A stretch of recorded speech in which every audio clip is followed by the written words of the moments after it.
మీరు ఎన్డీ కూటమిలో ఉన్న పార్టీ నేతగా నేను అడుగుతున్నాను, కాంగ్రెస్ చేస్తున్న పనులు ఎక్కడో స్లైట్లీ బ్రాడ్గా ఆలోచిస్తే మీకు అనిపిస్తూ ఉందా ఏదో కొంచెం ప్రతీకార చర్య, పని కట్టుకొని ఆ పార్టీకి ఇబ్బంది కలిగించిన నాయకులు లేదంటే ఆహ్వానిస్తే రాని నాయకుల వెంట పడుతూ ఉన్నట్టుగా? ఎందుకంటే ఇప్పుడు నాగార్జున అయిపోయింది, అఫ్ కోర్స్ ఒక టాలీవుడ్ సీనియర్ హీరో.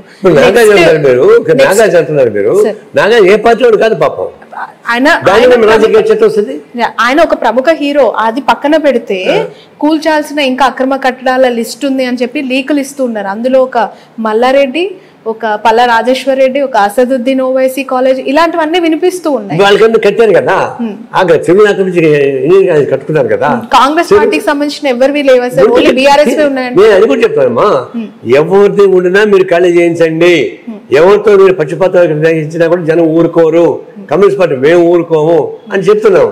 అయితే 1 మైల్ మొత్తం కట్టేమని కూల్చోమంటే కుదరదు, దానికి టైం ఉంటుంది. ఆ టైంలో మనం చేయకపోతే ఎక్కడ పక్షపాత వైఖరి ఉంటే జనానికి తెలుస్తుంది, మేము కూడా ఫైట్ చేస్తాం. ఎందుకంటే ఆల్రెడీ అకాడమిక్ ఇయర్ కొనసాగుతుంది సార్. ఆ కాలేజ్లను కూల్చేస్తే అక్కడ చదువుతున్న పిల్లలు, వాళ్ళ కుటుంబాలు, ఆ పేరెంట్స్, వాళ్ళ జీవితం మొత్తం కట్టేటమ్మా. దొంగతనం కట్టేసుకుంటే మీరు వ్యాపారం చేసుకుంటూ ఉంటే అది కొనసాగాలనా? అది మీరు కట్టిన అక్రమం, అది మీరు ప్రత్యేకంగా చూసుకోవాలా? అంటే మీ జోలికి వస్తే జనం అంతా గుర్తొస్తారా? వాళ్ళ ఊరికి అని చెప్పారు, చదువు మేము జీతం ఎంత వసూలు చేస్తాం వాళ్ళ దగ్గర నుంచి, పిండి వసూలు చేస్తారు కదా, మరి ఫ్రీగా ఎడ్యుకేషన్ ఉంది అదేమన్నా. అందువల్ల మీరు ఏదో పెద్ద సర్వీస్ చేస్తారే కాదు, మీరు స్వార్థపూరితంగా కోట్ల రూపాయలు సంపాదించడానికి ఎడ్యుకేషన్ పెట్టుకుని వ్యాపారం చేసుకుంటున్నారు. ఇప్పుడు మీ జోలికి వస్తే మీ న్యాయం చూస్తారు, జనం చూస్తారు, విద్యార్థులు చూస్తారు. ఆ విధంగా మీరు ఫ్రీ ఎడ్యుకేషన్ ఏం చూద్దాం.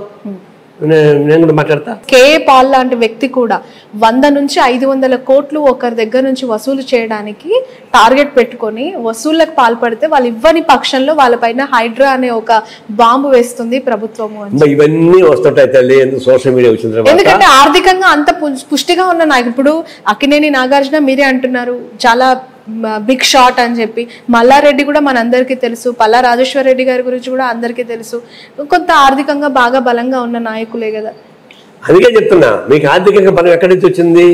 దురాక్రమణ ద్వారా భూమిని ఆక్రమించి దానిలో వ్యాపారం చేసి దాని నుంచి కోట్లు సంపాదించి ఇప్పుడు కోట్లు పడగలెత్తి మేము పెద్ద గొప్పవాళ్ళం, మమ్మల్ని మీకు ఎలర్జీ అంటున్నారు. అది ఎట్లా కుదురుతుంది? అది దానికి సంబంధం లేదు. ఇప్పుడు నేను చెప్తున్నట్టు ఒక ప్రక్రియ స్టార్ట్ అయింది. స్టార్ట్ అయిన వెంటనే అన్ని అది చేయండి, ఇది చేయండి, ఇది చేయండి అంటే అంత ఇదే మ్యానుఫ్యాక్చర్ మంత్రం లేదు. అందరిపైన గప్పక మంత్రం తీసేయడానికి టైం పడుతుంది. ఆ ప్రాసెస్ స్టార్ట్ అవుతుంది. ఆ ప్రాసెస్ స్టార్ట్ అవనియండి. దాన్ని ఎక్కడ లోపాలు ఉంటే దాన్ని తప్పనిసరి చేద్దాం. మీరు అక్రమంగా ఆక్రమించి బిల్డింగ్ కట్టేసి కోట్ల రూపాయలు సంపాదిస్తుంటే మేము ఎందుకు వస్తున్నారు, మీరు మమ్మల్ని ఎలర్జీ, మీకు రాజకీయ ఖర్చు అంటున్నారు. రాజకీయ ఖర్చు అంటే మన నాగార్జున ఏ రాజకీయ పార్టీ లేదు కదా, ఆయన ఖర్చు ఏముంటుంది? 2 రోజులు కేవలం రాజకీయ అర్థం పెట్టుకొని మీ అవినీతిని దాచిపెట్టడానికి ప్రయత్నించబాకండి. Be frank. చూద్దాం, త్వరలో బిగ్ బాస్ కూడా స్టార్ట్ అవబోతుంది. ఐడియా ఉందా మీకు? ఐడియా లేదు. బిగ్ బాస్ అనేది ఒక హీన సంస్కృతికి ప్రతిబింబం, దాని జోలికి పోవాలని ఉద్దేశం. బట్ ఇప్పుడు 3-4 రోజుల్లో ఆ షో మళ్ళీ స్టార్ట్. నాగార్జున గారిని తప్పించాలి అని బాబు నాగార్జున కాబట్టి ఎవరు వచ్చినా కూడా మేము అదే మాట్లాడతాం. నాగార్జున స్థానంలో ఎవరు వచ్చినా మేము అదే మాట్లాడతాం. ఎందుకంటే నువ్వు గొంగళ కూర్చొని శుద్ధులు చెప్తాడు కూర్తుంది. అందువల్ల ఎంత మంచివాడు కూడా అని పెడితే ఆ ఫిలాసఫీనే హీనమైన ఫిలాసఫీ, అనైతిక ఫిలాసఫీ. దాని జోలికి పోబాకండి, సమాజానికి చెడు సంకేతాలు ఇస్తాయి అని చెప్పి చెప్తున్నాము. నాగాన్ని తప్పించి ఇంకోటి పెట్టా కూడా అదే మా బాడీ ఇట్టే కొనసాగుతుంది. సార్, బీజేపీలో ఎంపీ అభ్యర్థులు 2 సెక్షన్స్ అంటే 2 డిపార్ట్మెంట్స్గా వెళ్ళిపోయినట్టే కనిపిస్తుంది. రఘునందన్ గారేమో పూర్తిగా హైడ్రాన్ సమర్థిస్తున్నారు, ఈటెల గారేమో పూర్తిగా వ్యతిరేకిస్తూ మాట్లాడారు. మీ అయ్యా జాగీర్ అని రేవంత్ రెడ్డి పైన ఫైర్ అయ్యారు, చూసారా? అది పార్టీ బీజేపీ వాళ్ళు తెలుసుకోవాల్సిన సమస్య. అది బీజేపీ వాళ్ళు ఎంతగా తెలుసుకోవాల్సిన సమస్య. దాన్ని జోలికి ఏం పోను, వాళ్ళు పరిష్కారం చేస్తారు. ఎలా చూడాలి? ఒక సిద్ధాంతమే ఉండాలి, వాళ్ళ పార్టీ స్టాండ్ వాళ్ళు చెప్పాలి హైడ్రా మీద. ఇప్పుడు ఒక్కొక్క నాయకుడు ఒక్కొక్క విధంగా దానిపైన స్పందిస్తే బీజేపీ స్టాండ్ ఏమని అనుకుంటారు ప్రజలు? అదేనమ్మా, రఘునందన్ చెప్పిన వాదన నేను సమర్థిస్తున్నాను. ఆయన బీజేపీ అని కాదు, ఆయన చెప్పింది కరెక్ట్. అది వాళ్ళ పార్టీ వాళ్ళు దాన్ని వ్యతిరేకిస్తున్నారు. అది వాళ్ళ పార్టీ వాళ్ళు తెలుసుకోవాల్సిన సమస్య. అది మేము దాన్ని జోక్యం పుచ్చుకోలేము. రైట్ సార్, ఇక్కడ తెలంగాణలో పార్టీని పునర్నిర్మిస్తాము, తిరిగి ఘన కీర్తిని తీసుకొచ్చేందుకు ప్రయత్నిస్తామని చంద్రబాబు నాయుడు గారు దాదాపు నిన్న 2వ మీటింగ్ ఇక్కడ అధికారికంగా ఎన్టీఆర్ ట్రస్ట్ భవన్లో పెట్టడం జరిగింది. ఎలా చూస్తారు? టీడీపీకి పునర్వైభవం తెలంగాణలో అవకాశం ఆస్కారం ఉందంటారు? అంటే టీడీపీకి ఇప్పుడు కూడా క్యాడర్ ఉన్నారు, ఓట్ బేస్ పోయింది. ఇప్పుడంటే ఆయన బేస్ మొత్తం ఆంధ్ర, తెలంగాణ కాదు. ఉమ్మడి రాష్ట్రంలో తెలంగాణలో బలమైన పార్టీ ఉండేది. ఇప్పుడు క్యాడర్ ఉన్నది తప్ప మ్యాచ్ పోయింది, ఓటింగ్ స్ట్రెంగ్త్ పోయింది. ఇప్పుడు ఆ క్యాడర్ ఒత్తిడి చేస్తున్నారు, మళ్ళీ పార్టీ పెట్టని చెప్పని. ఆయన రద్దు చేసుకుని పోయాడు, ఆయన రద్దు చేసుకుని పోయి మళ్ళీ ఆయన ఇప్పుడు పునరుద్ధరణ ప్రయత్నిస్తున్నాడు. ఇది చేసిన మాకు అర్థం కాదు. దానివల్ల పెద్ద ప్రయోజనం ఉంటుందని నేను అనుకోవడం లేదు. సరే, వాళ్ళు ప్రయత్నం చేసుకోవచ్చు, తప్పే ఉంది. ఎవరిబడి అట్ రైట్ చేసుకుంటున్నారు, కానీ అది పెద్దగా సక్సెస్ అవుతున్నది అనే అభిప్రాయం నాకు లేదు. అంటే ఏపీలో అధికారంలో ఉండడం వల్ల ఇక్కడ కొంత ఫోకస్ పెడితే కొంత పుంజుకోవచ్చు అనే అదే సెట్ బ్యాక్. ఏపీలో అధికారం ఉంది కాబట్టి ఇక్కడ సెట్ బ్యాక్ వస్తుంది, ఎందుకంటే ప్రతి కంపారిజన్ వస్తుంది. అందువల్ల దీనిలో వాళ్ళకి భవిష్యత్తులో నష్టం తప్ప లాభం ఉండదు. అయితే వాళ్ళ పార్టీ వాళ్ళు స్థాపించుకుంటుంటే నేనే అబ్జెక్షన్ పెట్టాను కదా, పెట్టుకోవచ్చు. బీఆర్ఎస్ పరిస్థితి ఏ విధంగా ఉందంటారు రాష్ట్రంలో? ఒకవైపు ఏమో బీజేపీలో విలీనం అంటే ఒక వార్త, కలిసి ఉంటున్నాయి రెండు పార్టీలు సఖ్యతగా ఉంటున్నాయని మరో వార్త, అందులో కలిసే పోతుంది అని మరో వార్త. మీరు ఎలా చూస్తూ ఉన్నారు? బీఆర్ఎస్ అవసరం ఉందా బీఆర్ఎస్ కి బీజేపీలో కలిసేంత అనివార్యం? రెండు రకాలు. విలీనం అనే సంగతి నాకు తెలియదు, కానీ లివింగ్ టుగెదర్ లాగా ఉన్నారు వాళ్ళు. లివింగ్ టుగెదర్ ఇప్పుడు కొత్త తాత్పర్యం. ఇప్పుడు టీఆర్ఎస్ వాళ్ళు ఏమంటే మేమెందుకు కొలుస్తామండి బీజేపీలో అని వాళ్ళు అంటున్నారు.